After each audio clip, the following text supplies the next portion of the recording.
Coming up today, more kids than ever are living with obesity. Diet and exercise alone might not cut it. Now, for the first time, doctors are getting guidelines on how to treat obesity instead of just trying to prevent it.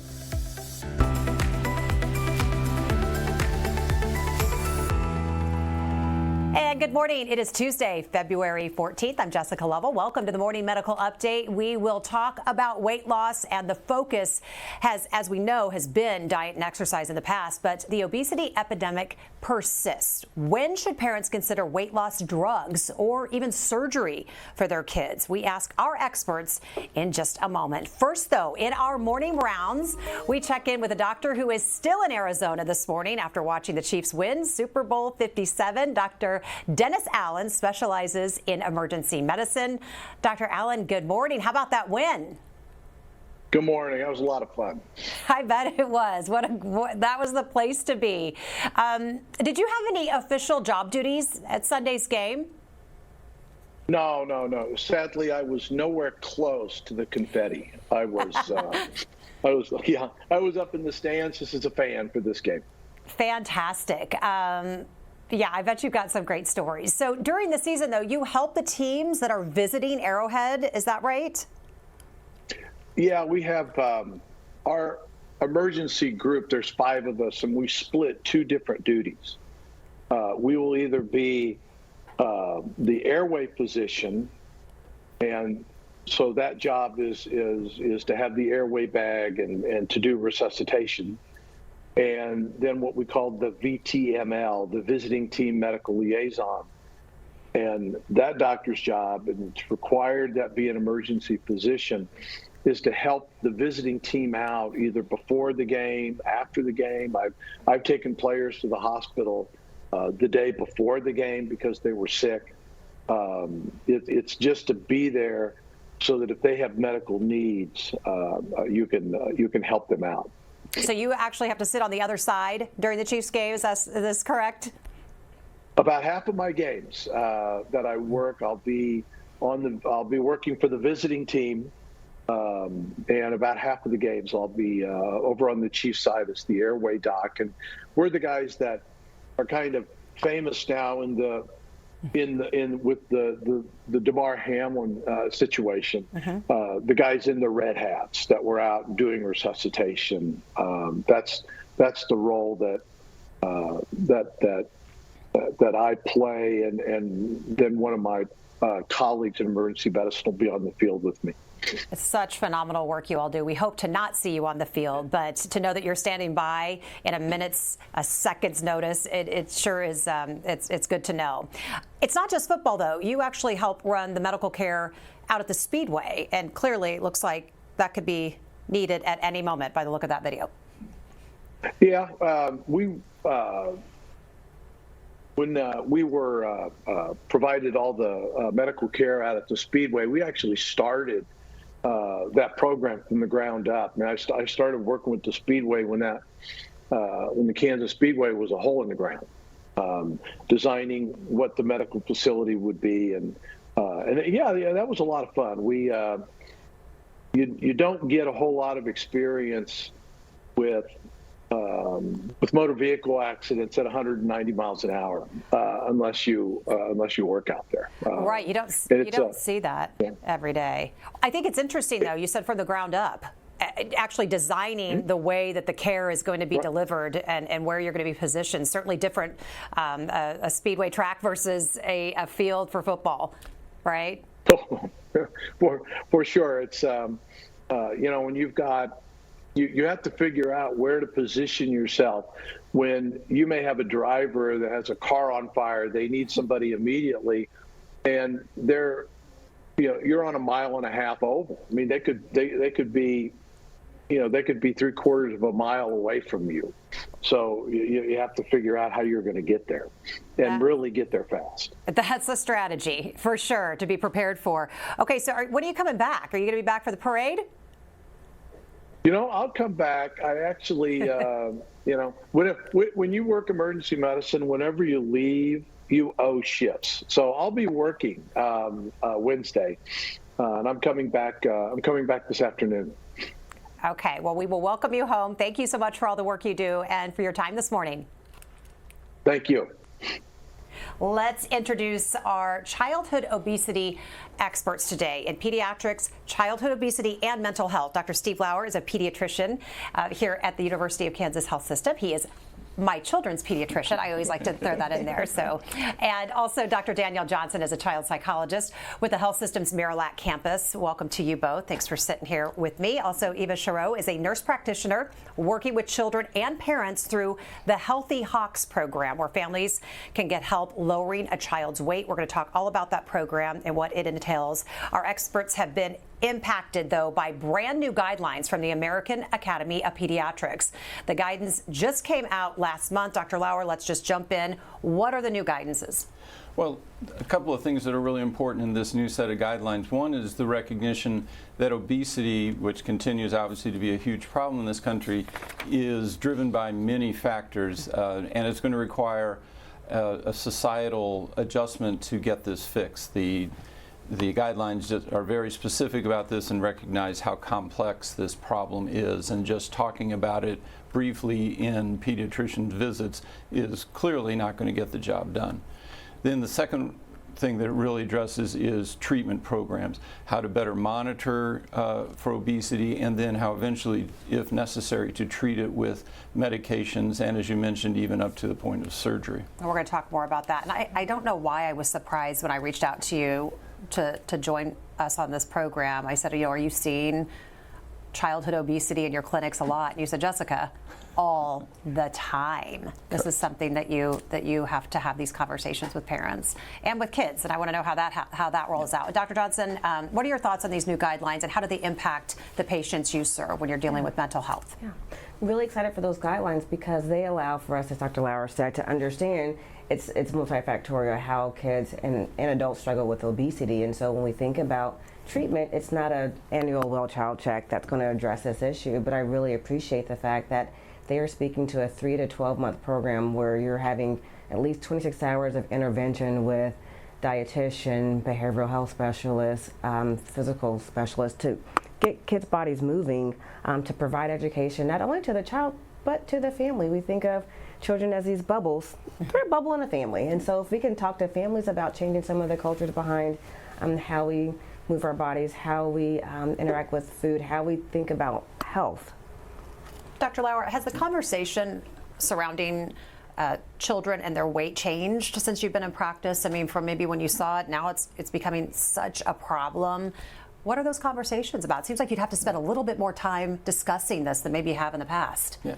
Oh, definitely. It's used to be just a conversation about eat well, get your fruits and vegetables in, that kind of thing, and move on to the next problem. Now it's really become a focal point because it affects so many children and families in this country.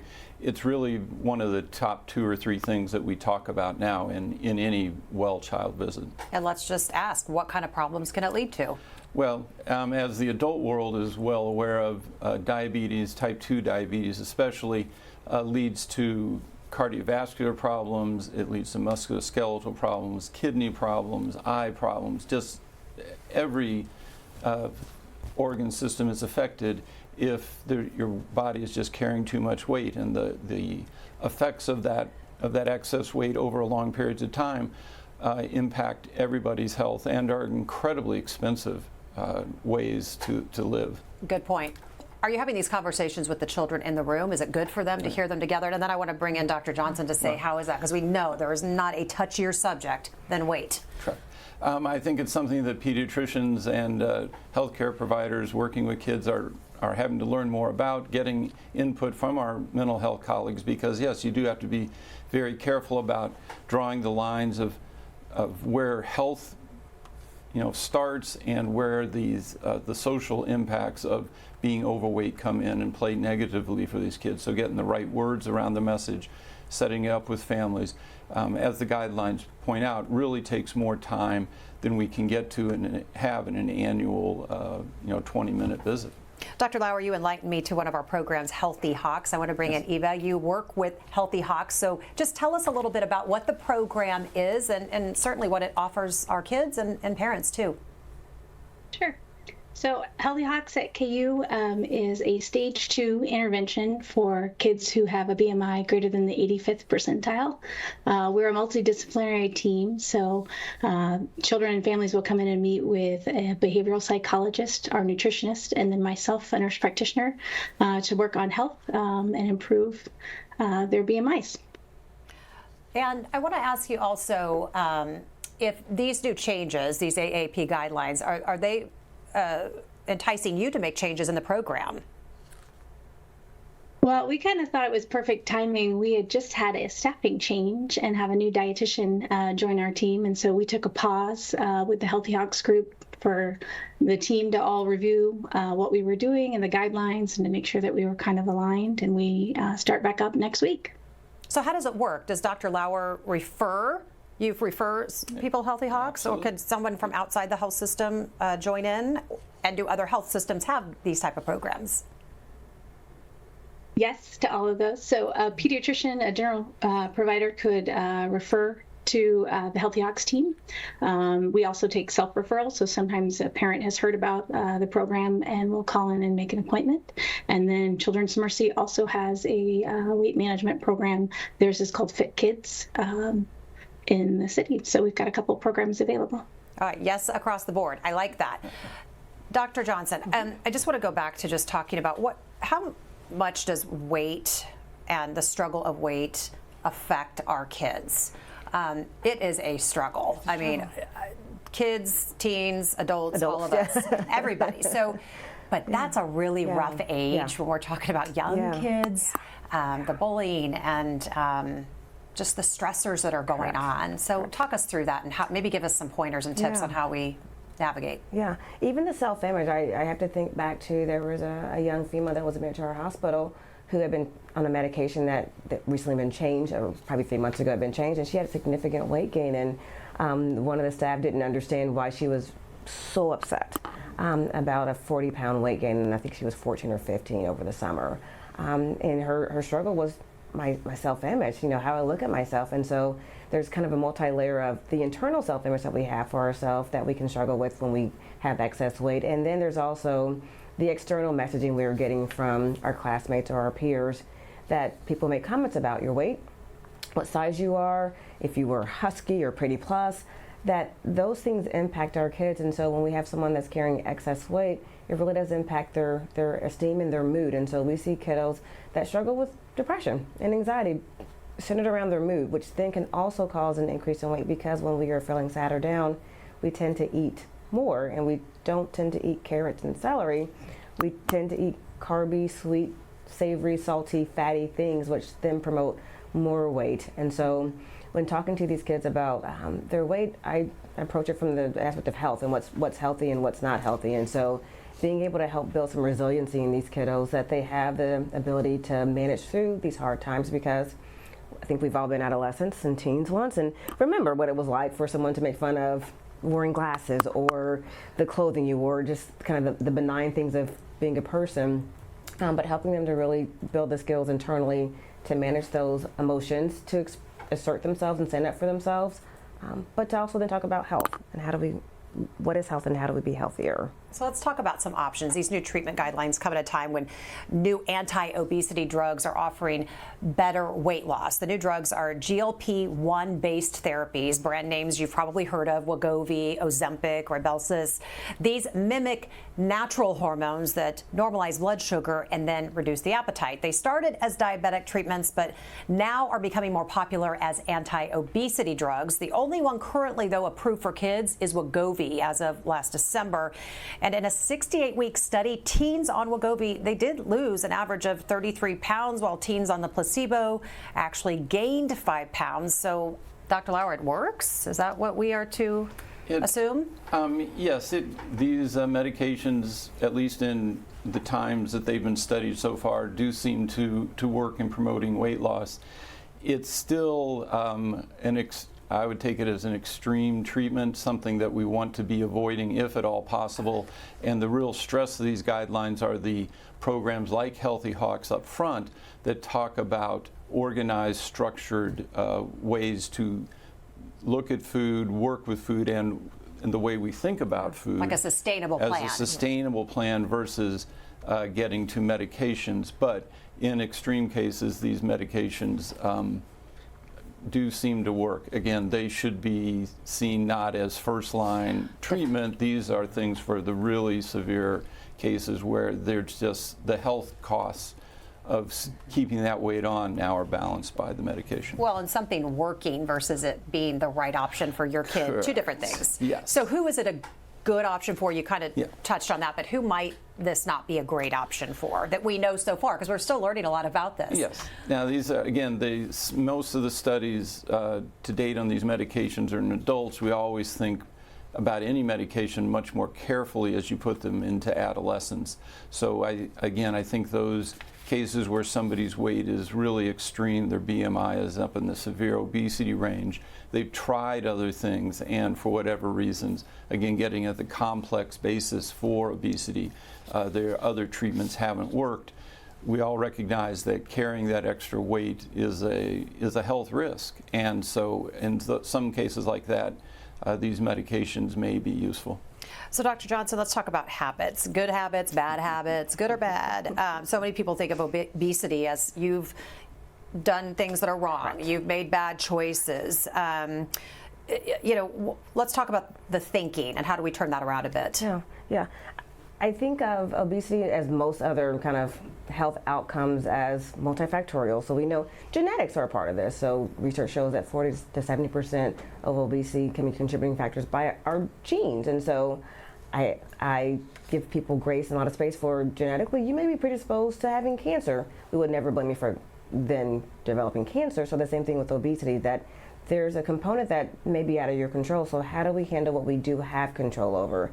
Because it's not as simple as you eat too much and you don't move. Because if that were the case, we would all be the perfect weight. And what's the word we should be using? We talk about obesity, overweight, extra weight. I mean, obesity, is that an actual definition? Isn't that 100 pounds or more? But what if somebody's under that? It just seems like a harsh word. You know what? I let the person I'm in the room with, they guide the language. Some people I know, they don't have any problem with describing themselves as fat. And that's language they're completely comfortable with. I would never call someone fat, but people use their own language. And so I say excess weight, you have extra pounds you're carrying. Or the easiest thing would be, how do you describe yourself? So read the room is what you're saying. So I think it's important to use the right words, but also not to undersell it. Mm-hmm. We wouldn't say, if somebody has high blood pressure, we don't go, well, you have this little problem with maybe these numbers are off a little bit. You want to be very clear that this is a health problem. Yeah, you have high blood pressure. And you have to address it in the words that work for that person. Okay, good to know. That's a really good tip. Make sure you get your questions sent in to us for Dr. Johnson, Dr. Lauer, and Eva as well. You can send those on YouTube, Facebook, Medical News Network. You can find links to those on your screen. But let's get to Dr. Dana Hawkinson real quick, Medical Director of Infection Prevention and Control, joining us with our COVID count. Good morning. Yeah, hi. Hi, how are you? Good. Good. I'm glad we got some rain. We definitely needed it. Yes. Hopefully it'll be dry for tomorrow. So right now we've had a little bit of a jump in our active cases. 33 active cases, up from mid-20s yesterday. So 55 total cases, but 33 active. 5 of those in the ICU and 2 on the ventilator. So kind of up a little bit. Hopefully it's just variability and will improve in the next few days. Okay, we want your thoughts on this headline. Mm-hmm. It was a headline out of Mississippi, a big 900% jump in babies born with syphilis. Yeah. In 2016, there were just 10 cases. In 2021, they jumped to 102 cases. The numbers in Mississippi are bad, but cases have also been rising across the country. Yeah. Treatment for mothers can stop syphilis, as we know. So why is this preventable disease spreading? I think there's many reasons. And again, I see syphilis in my practice with my patients on a routine basis. Unfortunately, that number has increased over the past few years as well. Now what we're seeing is it's not only affecting the people infected, but it's also affecting their babies. And it is a significant issue. Why is it increasing? Well, I think the biggest issue is that disparities in the access to health care and the ability to get in early to get prenatal care. But I think it's also disparities in general with public health and the ability to get in to be tested for these infections even before pregnancy or on a routine basis because they are very easily treated. And so we need to make sure that we continue to be able to promote access to the ability to be able to go tested, but also especially for our young mothers that they are able to get in early to get those prenatal screenings, one of which is definitely syphilis. It is very easily treatable, and it is very important and vital that they are able to get that. So, I would suspect this is probably not a problem just in Mississippi, but in communities all across the nation. Well, we don't talk about syphilis often, and when we hear a 900% jump, we had to ask you about that for sure. So thank you for that. Eva, we were talking about weight gain in kids being certainly a sensitive topic, and we talked with Dr. Johnson and Dr. Lauer. I want to get your thoughts on how do you talk with kids and parents about weight gain and obesity? Our primary focus in Healthy Hawks is talking about how to be healthy and strong and to live a long life. I think all of us as parents and providers, are interested in kids outliving us longitudinally. And so that's kind of our big main conversation piece with the kids in Healthy Hawks is just how to be more healthy. And how do you measure success of the program? Talk to us about that and just different, just kind of different ways in which you see success. We see some success just on the growth curve. So oftentimes in Healthy Hawks, you can see the intervention on the BMI chart, a flattening of the curve, the de-escalation of kind of the increase. But also, I think we measure success in kids being able to better verbalize things that will keep them healthy for longer. So we set SMART goals with families kind of on an individual level. And then we'll have them come back at monthly intervals and we'll go back over how that went, what the barriers were, how to keep making changes. We tell kids, you're not on a diet, there aren't bad foods, but we talk about food as fuel. And so if we want to run really fast or do well in the sports that we're participating in, ways to kind of feed our body better. Yeah, and I would imagine that the small wins are really actually big wins with a program like this and when we're talking about kids trying to make changes, lifelong changes. I want to go around and ask everybody, but what do we think is driving childhood obesity? And Dr. Johnson, I'll start with you. And I know we talk about disparities in healthcare, Latinos, African American kids. I want you to kind of jump into that a little bit and help us understand what we're seeing and why we're seeing it. So we think about social determinants of health, and so there are a number of factors that impact our access to care. So kids don't have any say-so in where they're born, what city, their neighborhood, their parents' access to resources. And so when kids are born in situations in which they have limited access to resources, which would include health care and also the knowledge base around what is healthy for our bodies and what's healthy to put into our bodies for food, we see that disproportionately impact children of color. And so children of color tend to have higher rates of obesity, of those then comorbidities that would increase type 2 diabetes and cardiovascular issues. It's surprising when I'm at the Marylight campus, the number of kids we've had that come in with a CPAP machine to help sleep at night. Wow, you treat that as well? Yeah, it's really surprising. Something that used to be problems of adulthood and even the elderly are now creeping down into the teenage years, which is just so concerning because they're talking about the possibility of a lifetime of these comorbidities, these diseases impacting kids. You think of something that would happen in your 50s or 60s is now happening when you're 10 or 12. Correct. Correct. We've got kids there, and we think also there's research that shows that since COVID has happened, we've seen an increase in obesity. Kids were sent home. They were on a computer for their education. They were sedentary because they didn't have sports options, and so we're seeing an increase since COVID has happened as well with the rates of obesity. And so again, all of these things that I think we're consistently saying is that there's multiple reasons why obesity is increasing.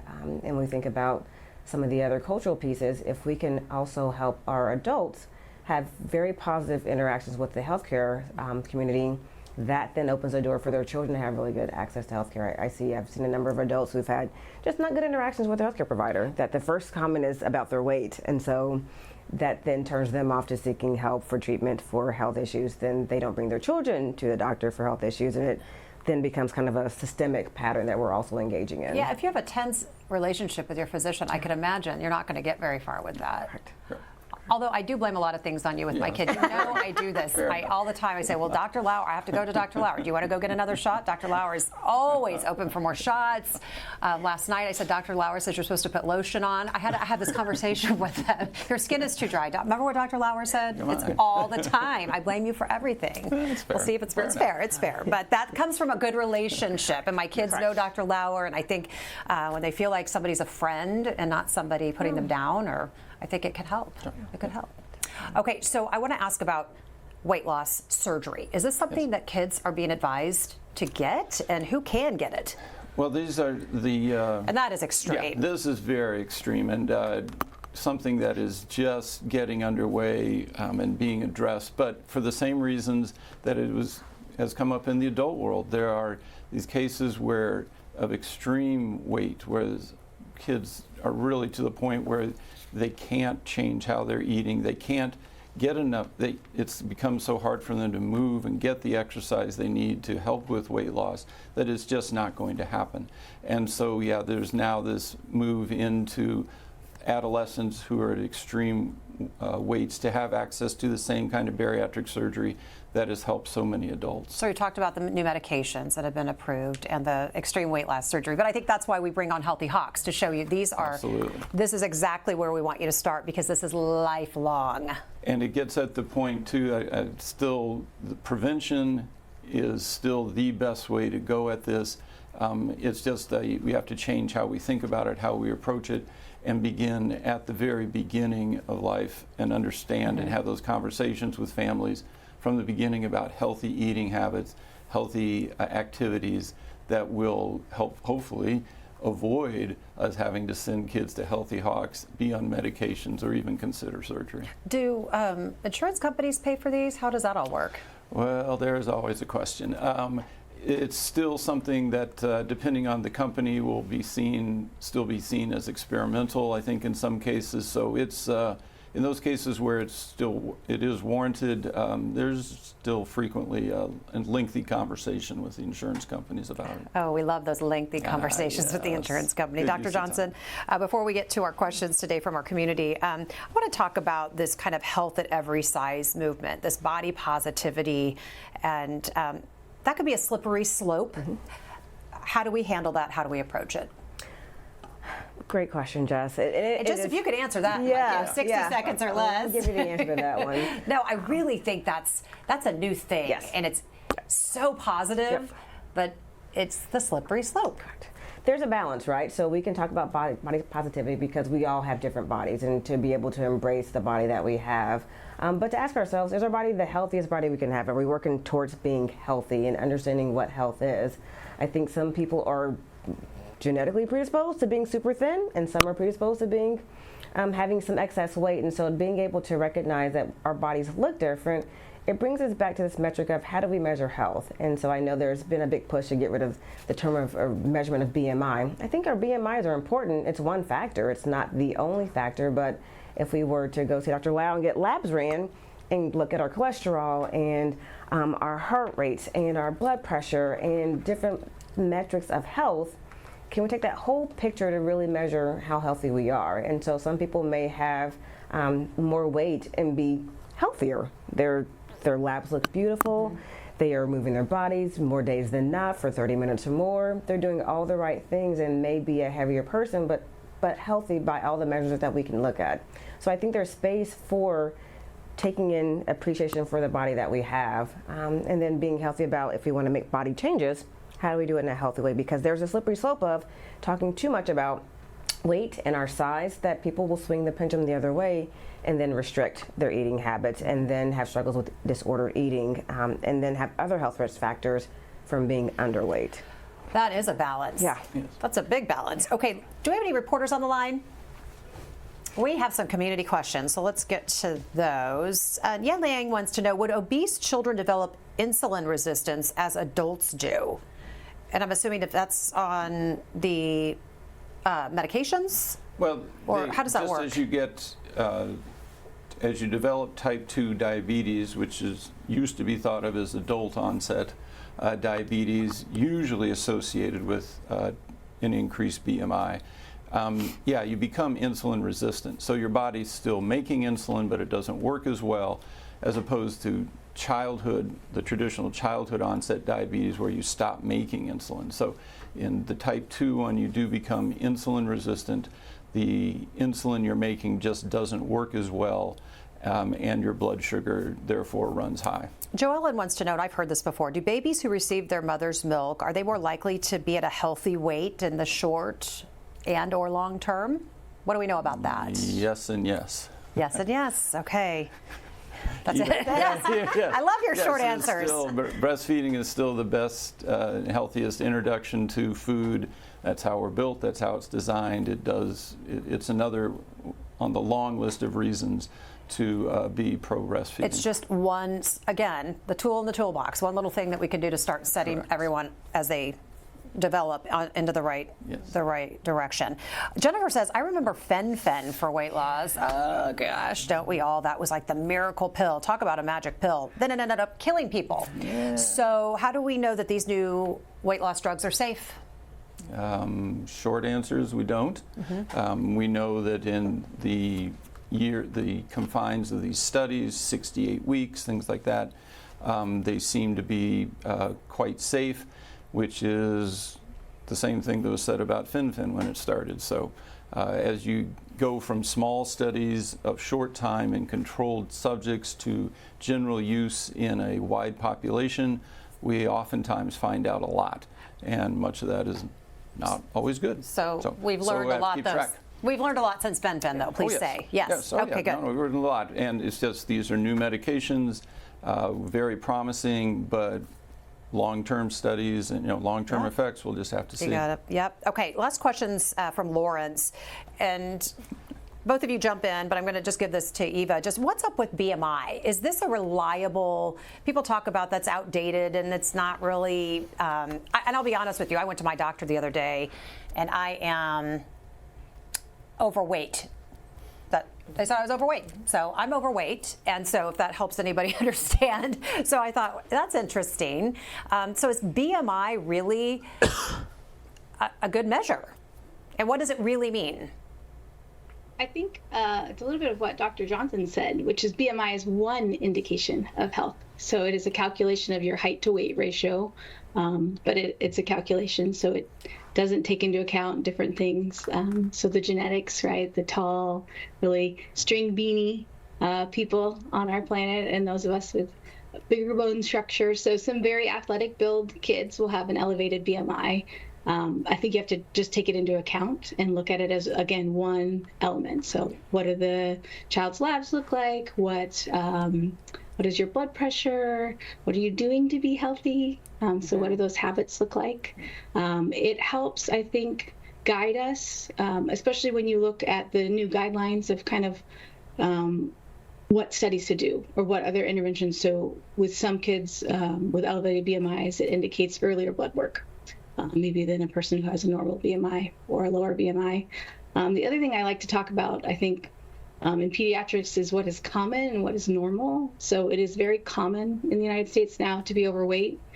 So we'll have parents come into primary clinic and think that their children are too skinny or don't weigh enough, and they have very normal BMIs. And so kind of resetting that expectation of what is common, what is normal. Very interesting.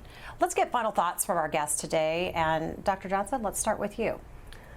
So this has been, I think, a really important topic to bring to parents, and hope parents will talk to their kids if they have concerns about their child's eating habits or physical activity or just their overall health, to start the conversation of talking about what is health, defining what the kid thinks health is, talking to parents about what health is, and then going to a pediatrician to talk more about any health concerns. We know that kids that struggle with weight, whether they're underweight or overweight, can have mental health components to it, and so we want to be able to address any mental health concerns as they relate to general functioning, but also with kids that have some self-image concerns about their weight and how they're perceived by their peers. So having these open, I think I say this every single time I'm on here, just having these conversations with your kids about how they're doing. I love to have the car ride conversations. They're contained. They cannot get out of the car. And so having conversations about how their day is and what was good and what was not so good, but to talk about any concern that you have to have that open relationship with your kids. Great advice. Eva, just final thoughts, and where can we find more information on Healthy Hawks? Well, you ask your pediatrician for a referral to Healthy Hawks. You can call our general pediatric number, 913-588-6300. And again, you can self-referral. Our dietitian is going to do an orientation Zoom a couple times a month for parents that are interested, just to kind of go over what we have in Healthy Hawks and how to get an appointment. My final thoughts are maybe that it's never too early to start forming healthy habits with your kids, but it's also never too late to start. Thank you so much. Dr. Lauer, final thought. Say the recognition of obesity as a societal problem. Really, there's so many things that go into this. The availability of healthy foods, the availability of places for kids to exercise and be able to play. We often, say you got to get your kids out and doing something, being active. Families often live in situations where they can't send their kids outside or let them go play on their own. So the solutions to this now become much more complex. They certainly involve healthcare providers, but are also going to have to involve more of a societal push to make healthier foods available, activities easier for kids to be involved in.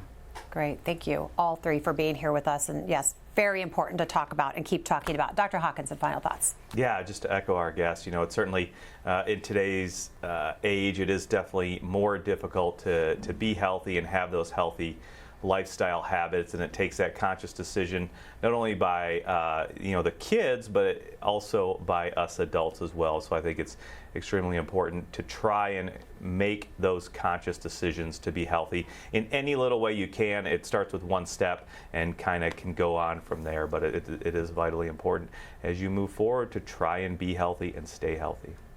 Thank you all for being with us today. Tomorrow, look for our live coverage from the Chiefs' Super Bowl victory parade. Until then, have a great day. 2 words, fewer needles. Sounds pretty nice. I'm Jessica Lovell on the next Open Mics with Dr. Stites. The research aimed at simplifying a patient's life once they leave the hospital. Hear a heart patient describe what a clinical trial is like. Wednesday at 8. Subscribe to our Morning Medical Update and Open Mics with Dr. Stites podcast. Now, everywhere podcasts are available.